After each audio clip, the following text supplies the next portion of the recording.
Bonjour, alors mon nom est Cindy O, je suis membre du YCPA et nous avons l'occasion ici d'être avec Maître Kwang, qui est en ce moment vice-présidente du Barreau du Québec. Alors, on voulait simplement commencer par votre jeunesse, comment vous êtes venu ici au Québec et votre parcours pour devenir avocate. Bonjour. Alors, tout d'abord, merci à vous de me donner l'opportunité de m'exprimer puis d'aller peut-être aller chercher l'implication des jeunes issus de milieux ethnoculturels différents. En ce qui a trait à mon parcours, je suis née au Cambodge. Nous avons fui la guerre. Nous sommes arrivés ici parce que mon oncle séjournait au Canada. Mes parents ont travaillé fort. Quand nous sommes arrivés ici, j'avais 4 ans.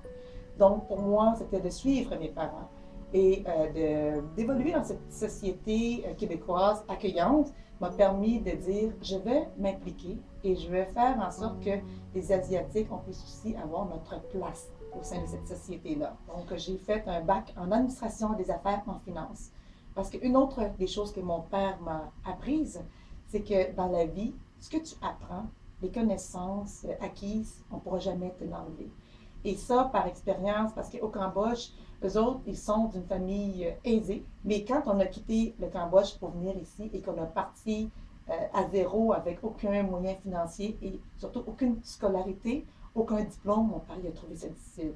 Alors pour lui, ce qui était important pour ses enfants, c'est de faire ce qu'ils aimaient, mais surtout d'aller chercher des connaissances, des diplômes pour être capable d'avoir un emploi de cette nature-là et qui soit capable par après, si nous voulons voyager, d'être capable d'aller travailler aux États-Unis, en Europe, parce que la connaissance, c'est quelque chose qui ne pourra jamais nous être enlevé. Alors, j'ai fait mon bac en administration en finance et à la fin de mon bac, je me dis, bon, là, je suis un peu trop jeune, j'avais 21 ans à l'époque pour aller sur le marché du travail. Alors, j'avais deux choix. Soit je faisais mon MBA tout de suite, pour aller chercher une formation encore plus pointue, ou le droit. J'ai dit, je vais aller en droit. Je vais diversifier mes connaissances. Et ça, c'est une autre chose qu'on doit inculquer à nos enfants et à nos jeunes. C'est la conciliation travail et études. C'est ce qu'il y a de mieux. Est-ce que c'est difficile pour vous de balancer les deux, études et travail en même temps? Non, parce que je suis une hyperactive et j'ai besoin de dormir 3 heures par nuit. Wow. Pour le reste du temps, il faut que je m'occupe et que je fasse d'autres choses. Donc, pendant mes études, j'ai donné des cours de workout, j'ai travaillé pour des professeurs en droit. Et je peux vous dire que décider d'aller en droit, c'est pas quelque chose qui était culturellement acceptable pour les Asiatiques. Alors, j'ai fait mon droit. Et quand j'ai terminé mon droit, je me suis dit, bon, mais maintenant, je vais mettre en application tout ce que j'ai appris. Et j'ai commencé à travailler en droit. J'ai fait le droit de la faillite. Donc, j'ai combiné un peu les deux. Et avant d'entreprendre réellement le marché du travail, je me suis dit, je vais peut-être chercher une autre formation additionnelle. Et c'est là que j'ai décidé de faire mon MBA.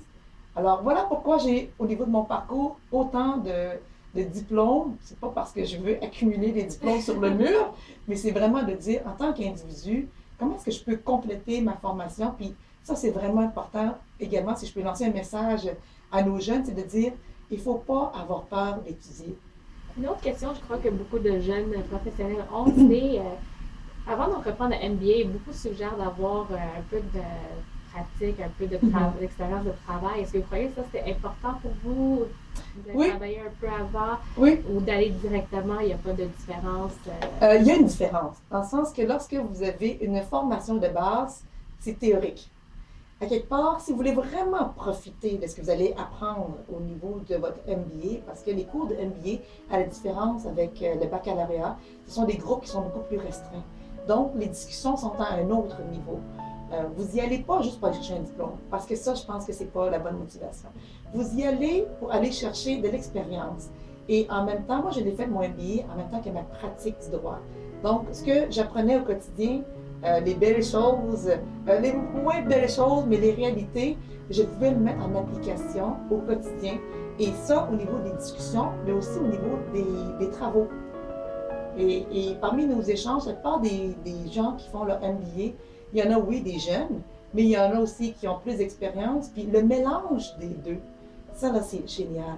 Je sais que vous avez déposé votre candidature pour être le prochain partenaire du Barreau du Québec. Oui. Je sais qu'une de vos 4 plateformes, c'est focuser sur les jeunes. Alors, Oui. est-ce que vous pouvez expliquer un peu pourquoi vous avez mis l'intérêt sur les jeunes? J'ai